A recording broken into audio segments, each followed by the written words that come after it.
So going into a project, I have a few things I like to keep in mind because they usually tend to be the basis of everything.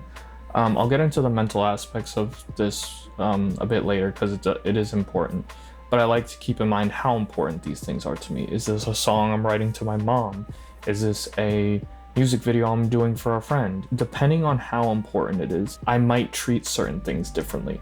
So I really like to evaluate that. Everything I do at this point is basically a freestyle unless I know this has a significant impact on something I'm doing, such as Heaven's Gates, a song I'm writing to more dead people. What this does is it contextualizes everything, obviously, because you're thinking about the context, but it also allows you to maybe be a little bit more free with certain things or less free, allowing for more room for mistakes to be made and allowing that to be in the final project because it might not be that important. If it is important, you still want to keep these things in mind because we as creatives obviously care about perfection. We're so obsessed with this idea of perfection, we'll never meet. I don't need to say that. Everyone said that already. But it still matters. It matters a lot. One key point that I want to hammer home throughout this entire video will be that we cannot achieve perfection. So we're gonna get through all the trash we can. And there might still be some trash in the final project, but we're gonna try to minimize it as much as we can. And we're also going to allow ourselves to be okay with that. Because what is trash to us might not be trash to someone else. What's that saying? Another man's trash is another man's terror. So yeah, as for the actual process, what I tend to think about is how can I get all this trash that has been compiling within my head out in a way that is productive. A lot of the times this is the easiest to do when it's words, because there's just words and you know it'll never be more than words. So like when I write my verses, I tend to just write whatever I want as much as I can. I think of it as like sanitizing my room or taking out the trash before I can actually get started with everything. So I know a lot of what I write, even if I like it, is likely going to be trash. That's just kind of how the process is. That's because we are humans and we have a lot of things that may or may not work. However, this process is more to get the ball rolling. It's to get over that first slump of, I need to just start something. Starting something is one of the most difficult things a creative person can do. It takes a lot of like work, mental stamina, and all that. And you think this is gonna be so daunting until you actually start.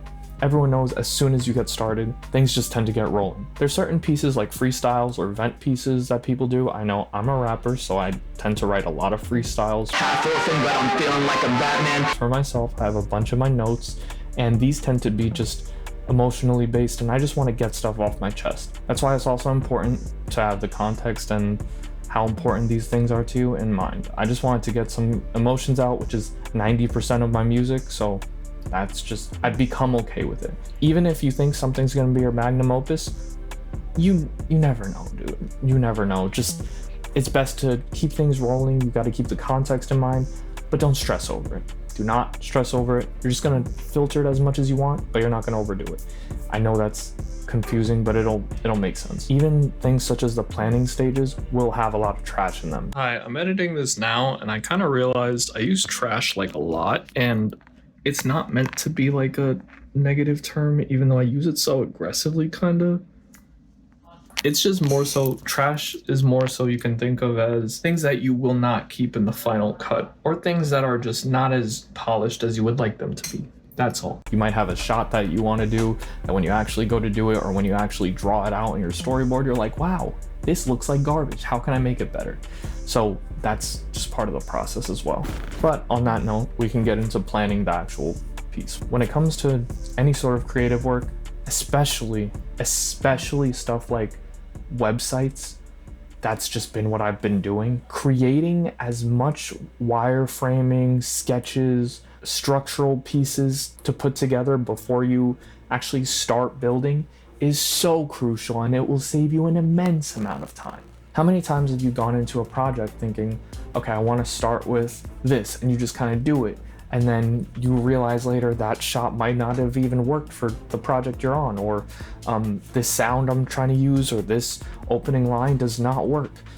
It all just comes back to the planning phase, all of it. I know it's like been done to death, but if you want to make something good, plan it the hell out. Once again, unless it's like an event piece or something and you're okay with it not being structured that well or not being structured coherently or whatever, just start. If it's a story you're trying to write, just start planning the structure of the plot. That's how I do it. I start thinking about, even now as I'm making this video, I'm editing this in my head because of the planning phase and because I know some things I'm saying are not going to work and I'm getting new ideas. Another thing I tend to do, I don't have this written down, but it just came to me. A lot of my stories, a lot of my verses, a lot of my everything has to do with a specific aspect that I really like about something. An example is, I have this idea for a show. I don't know much about the main character, but the plot itself is based around this character who has lost something, and he has to battle through physical 5 stages of grief. These things might be demons, monsters, ghosts, whatever. I love that aspect because it has to do with mental health and it has to do with battle shonen and everything I love in media in general. I'm going to first start with that. I know my main plot points. I know I'm gonna have this character go through 5 different monsters. All right, but how does he get to that point? What's his character's backstory? So I start with an intro, maybe a day in the life, which is how most things go. What happened to get him to this point? Who did he lose? All that. All this could be considered in the intro. During the fights, how do you make fights engaging? Then I'll start thinking about that. I'll start thinking about the mini rising actions. Those things are all built throughout the planning phase. It comes and goes. These ideas may work, they may not. It's really important that we keep in mind we will not have a perfect product, but we do want something as close as possible. If this is your first project, this is probably not going to be that good. I tell that to everyone who ever starts doing anything I do and they ask me about, especially music. Your first song is gonna be trash. It's gonna be trash unless you completely copy and paste someone else's, but that's not you learning. That's just you copying and pasting. That's AI. That's why it's also really important to keep getting through this filter of filtering out the trash in order to be able to just do this automatically. And the more you do it, the less it'll occur. The more good first drafts you're gonna have, the more good first ends up being final drafts you're gonna have, because you've practiced this so much, your brain just naturally adjusts to it. It knows what it should do, what it shouldn't do, but also it has the ability to be okay with messing up. And that's the biggest part that holds us back immensely. Side note right now, I cut my hand with a mandolin. That's why you see this purple, whoa, oh my God, this orange fingered cap thing. I have it on because it protects my fingertip and I 3D printed it and I'm proud of that. Moving on with the mental aspects. Also, you could probably hear my sister in the back. I'm sorry. I'm broke and I can't move out. Since we as humans tend to walk around with all these ideas all at once, everywhere all at once, we tend to accumulate like some sort of like overwhelmingness to want to do all of them all at once as well. That's where this disciplined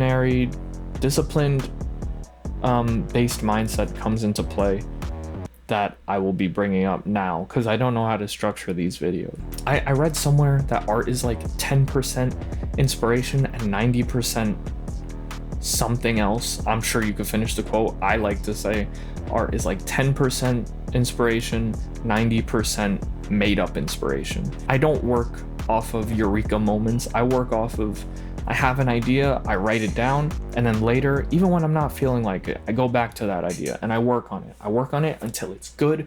I work on it until it's good enough to present, and then I work on it constantly.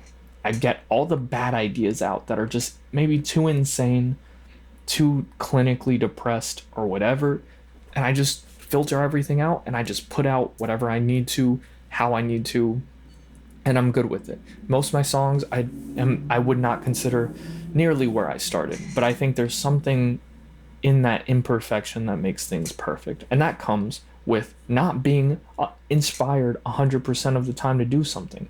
Why do people work out? Do people work out just because they're always motivated to do so? No. A lot of people do not work out nearly as much as they want to because of that aspect of it is hard to work out. Where discipline comes in, that's where you see results. That's where you see people losing weight, doing whatever. It's a lot of doing things when you don't want to do them because you know it'll make yourself better. Not saying if you work out you're necessarily better than anyone, just using that as a blanket term. Speaking of which, art is kind of like a muscle. These creative aspects we have to ourselves, they're all muscles. If we exercise them, we will eventually get better at making stuff that is better, and everything will just fall into place way easier because you're now operating on a way less thought-provoking process level. You will not know that you're getting better because you're still keeping that same level of, I don't know, human nature to it. But what you do is a bit better because you know the mistakes you made and you subconsciously just go past them. I'm not saying you'll think, oh, I should do this. Wait, no, I shouldn't do this, so let me do this instead. That's not what I'm referring to. What I'm referring to is thinking, and then this should happen. Because when that and this should happen, past you would have said, oh, we should have did this instead. No, your brain just automatically is now jumping past that because you're like, no, that's part of the trash I'm trying to filter out. Pretty sure I saw this somewhere else. I don't want to take credit for it, but it's not about even practice makes perfect. It's more about practice makes better. And that's what we're trying to do, just be better. I don't have motivation 90% of the times to write anything. I write it because I know I want to express how I feel. And even in those moments where I feel really strongly, it is impossible to just start writing. It's really difficult. Even sometimes during the process, it's hard to get myself to write. I just write because I know I have this aching pain in my heart that will not subside until whatever I write gets that across.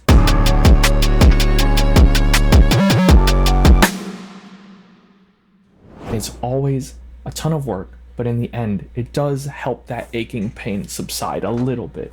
Even if it's for 5 seconds, even if it's for one Valorant round, it's still pain that's gone. If you want to feel happier as opposed to feeling neutral, that's amazing. I wish I had that superpower. I go from sad to less sad. With discipline, you'll be able to work this muscle like crazy and you'll just know I should be writing. And then you just start writing and then things are a little bit easier. Everything is about making everything a little bit easier just so you can have your creative aches eventually subside. Also, it is important and it is stressed and it is overly cliche for a reason. Eat, sleep, what's the other one I wrote down? Exercise. All those things will make your brain function so much easier, even when it comes to someone who has depression like me, who those things are really difficult. If I'm scared, if I feel better, I will not be able to write as much good stuff. You're 100% wrong. I'm still depressed, but I do exercise a bit more. These things just keep our brains a bit more occupied with being productive as opposed to just wanting to slack off and use YouTube or whatever. Having a schedule and everything helps a lot as well. It's a lot. I know it is a lot. That's why you start little by little. And as this ambulance is popping off, I got a few miscellaneous things that I use. Sometimes whenever I'm writing, I will do like a short freestyle session before like I actually start writing. Some things I use for some creative jumps is I will have a random word generator up and then I'll just write a freestyle about literally anything, mostly unrelated from whatever I'm trying to write about. And I'll just try to make some lines using that within the punchline, within the subject, within the theme, anything. Also, prompt generators work for stories, having just written like a 300 is a lot, a 100 word short story just based on a prompt generator immensely helps just to get the juices flowing. That's the gayest saying I've ever heard. That's all I wrote down. I'm kind of out of thoughts. I'm pretty sure I got like 85 texts from the 1 million girls that follow me on Instagram, and it's a whole hassle. Go listen to my music. Thanks for watching. Bye-bye. It's me against the world, dog. Noose is feeling tight just like a shirt that's too small.